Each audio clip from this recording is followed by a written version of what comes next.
పగలు రాత్రుల భేదం లేకుండా అన్ని వేళల్లో ప్రభు స్తుతించవచ్చు, అన్ని వేళ ఆరాధించవచ్చు. హల్లెలూయా. అందుకని ఏమంటున్నాడు, దేవుని స్తుతించండి, ఎల్లప్పుడూ దేవుని స్తుతించండి. ఆయన గొప్ప నామమును బట్టి ఆయన స్తుతించాలి, ఆయన పరిశుద్ధ నామమును బట్టి ఆయన సన్నిధిలో ఆరాధించాలి, ఆయన బలాన్ని ప్రసిద్ధి చేయాలి, ఆయన బల కార్యమును బట్టి మనము ప్రచురం చేస్తుండాలి. ఆయన ప్రేమను, ఆయన కృపను, ఆయన త్యాగాన్ని మనం అందరితో నెమరు వేసుకుంటూ ఆయన చేసిన ప్రతి వేలును మనం తలపోస్తూ ఉండాలి.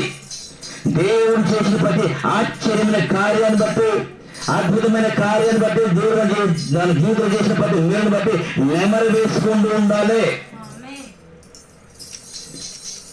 అడవిలో జంతువులు ఏం చేస్తుంటాయి, తిన్న అక్కడ అడవికి వెళ్ళి ఆహారం వేసి ఇంటికి వచ్చి ఏం చేస్తాయంటే నెమరు వేసుకుంటూ ఉంటాయి అన్నట్టు, నెమరు వేసుకుంటూ ఉంటాయి అన్నట్టు. ఎందుకు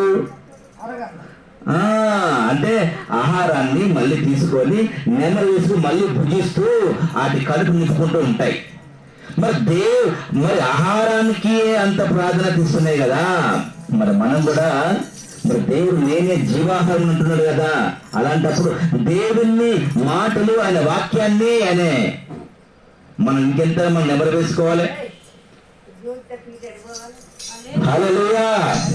దేవుడు మనకి మహిమ కలుగాక. ఎందుకంటే ఎందుకు మాటిస్తానంటే మనం ఇక్కడికి వచ్చింది ప్రభుని ఆరాధించడానికి, ముసలమ్మ ముచ్చటతో మనము ఉండడం కోసం కాదు, మాట్లాడడం కోసం కాదు.